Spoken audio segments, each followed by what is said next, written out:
Hello students, welcome back.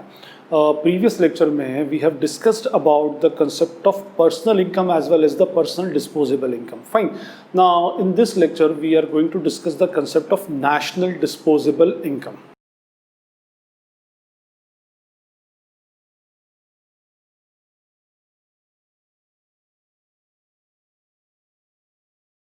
Previous lecture में हमने discuss किया था that what is the meaning of personal disposable income. Disposable means the income which you are going to spend in the market, और personal means the income of household sector which they are going to spend in the market, which is ready for the spendings. आपके खर्चे के लिए जो भी income है, जो भी income house hold sector market में खर्च करने जा रहा है, that is called the real personal disposable income. Fine.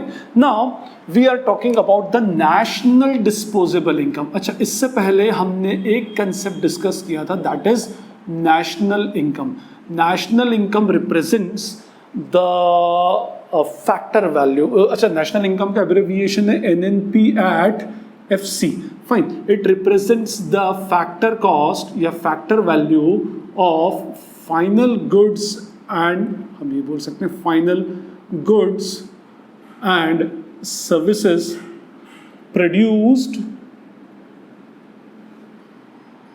In an economy, नहीं, produced by normal residents of the country during a specific period of time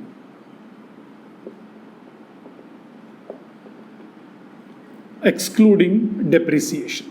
find. ये हमारा था NNP at FC का डेफिनेशन, और we can say the definition of national income. Fine. Factor value. Factor value means we are excluding the indirect taxes, NIT. Factor value of final goods and services. Product represents the value of final goods and services produced by normal residents. We are not talking about the economic territory. We are talking about the normal residents of the country during a specific period of time. एक specific साल में, excluding depreciation. Depreciation से यहाँ कोई मतलब भी नहीं है. Fine. तो ये थी हमारी national income. Now we are talking about the national disposable income. अच्छा, एक बात इसमें देखिए, we are talking about the national normal residents, और national के अंदर it includes private sector as well as the public sector. Fine. Means अगर हम नॉर्मल रेसिडेंट्स की बात करें तो नॉर्मल रेसिडेंट्स में sector wise first is the household sector. We include the household sector as well as the firm sector as well as the government sector, and we exclude the rest of the world sector. Rest of the world sector को हम exclude कर देते हैं, और उसमें भी हम उन्हीं को इंक्लूड करते हैं which are our normal residents, वो जो NFIA का कंसेप्ट था. Fine. Now listen, We are talking about the national disposable. पूरी इकोनॉमी की वो इनकम जो वो इकोनॉमी स्पेंड करने जा रही है, चाहे वो प्राइवेट सेक्टर हो, चाहे पब्लिक सेक्टर हो, चाहे वो हाउस होल्ड सेक्टर हो, और whether it is a firm sector और whether it is a government.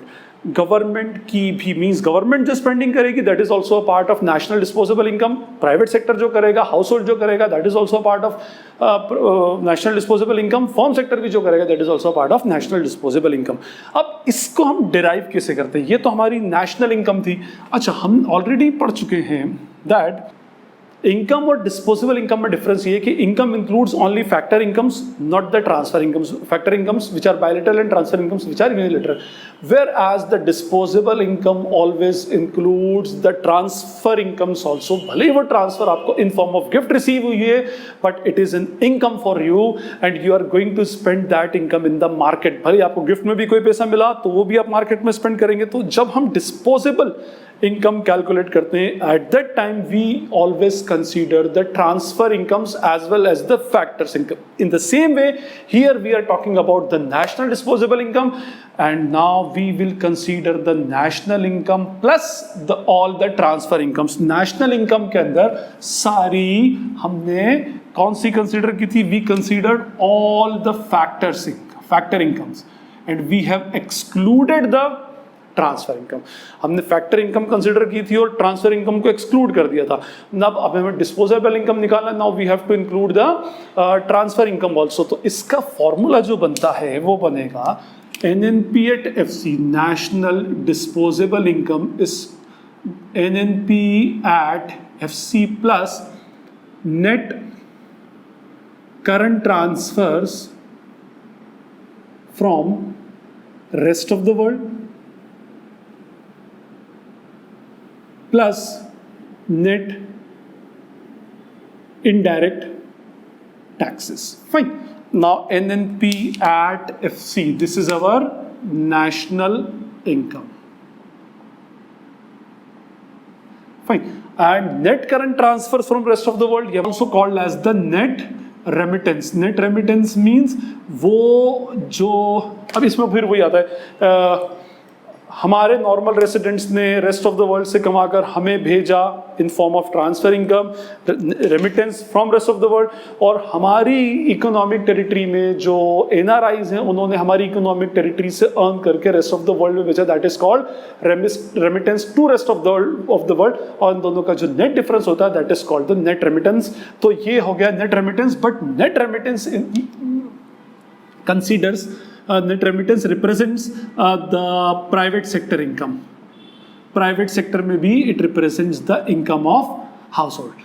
यहाँ तक तो ठीक है. और मैंने आपको बताया कि भाई आपकी ट्रांसफर इनकम भी हो तो है तो अल्टीमेटली आपके एक्सपेंस के लिए ना, ट्रांसफर इनकम भी आएगी तो भी आप after all you are going to spend that transfer income in the market.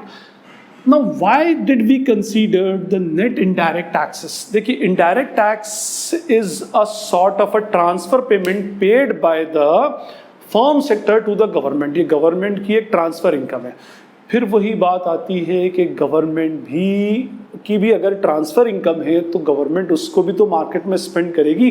देखिए, गवर्नमेंट स्पेंडिंग्स की बात करें, government is constructing a road और it is constructing a government college और अ हॉस्पिटल और अ डैम और whether it is purchasing some defence equipments और कोई भी एक टाइप की डील कर रही है, आफ्टर ऑल वो आपके टैक्स के पैसे से ही करेगी. गवर्नमेंट की भी फैक्टर इनकम्स होती हैं, बट गवर्नमेंट का जो मेजर सोर्स ऑफ इनकम होता है that is from the part of the transfer income, that is indirect tax. तो गवर्नमेंट भी जो स्पेंडिंग्स कर रही है that is out of its income, it is it's transfer income. तो वो ट्रांसफर इनकम भी हम क्या करते हैं, कंसीडर करते हैं गवर्नमेंट की भी, because we are talking about the disposable income and not only about the income. हम इनकम की बात नहीं कर रहे, डिस्पोजेबल इनकम की बात कर रहे हैं. तो इट मीन्स जो नेट इनडायरेक्ट टैक्स गवर्नमेंट को मिलता है, इनडायरेक्ट टैक्स जो गवर्नमेंट को मिलता है, गवर्नमेंट उसको भी मार्केट में स्पेंड करती है. That's why we are considering the NIT. अच्छा, इसमें भी क्या होता है, NIT represents the indirect taxes minus subsidies. Fine. Indirect tax is an income for the government, transfer income, and subsidies are the transfer payments made by the government. तो हम क्या करते हैं, we always calculate the net, and we have already discussed whenever the word net comes, it means adjustment of two items of the same nature having the different flows going in the opposite direction. We have already discussed the concept of NFIA and net investment, net factor income from abroad, net indirect taxes, net current transfers from the rest of the world, net remittance. जहाँ भी net आ गया, it means हम दो चीज़ों के बारे में बात कर रहे हैं, दो आइटम्स के बारे में बात कर रहे हैं जिसका नेचर सेम है, बट वो दोनों किस में, ऑपोजिट डायरेक्शन में जाती हैं उसके अंदर. फाइन. तो हमारा जो नेशनल डिस्पोजेबल इनकम है that is the income which is going to be spent in the market by entire nation, पूरे नेशन में, और पूरे नेशन के, और we can say which is going to be spent in the market by the normal residents of the country. Normal residents के अंदर we used to consider the three sectors, household as well as the firm as well as the government sector. Fine. तो government की भी इसके अंदर income आ जाती है. तो इसका सिंपल सा फॉर्मूला होता है NDP, national disposable income is equals to national income plus net remittance from rest of the world plus net indirect taxes. और ऐसा क्यों होता है, इसका लॉजिक हम ऑलरेडी समझ चुके हैं.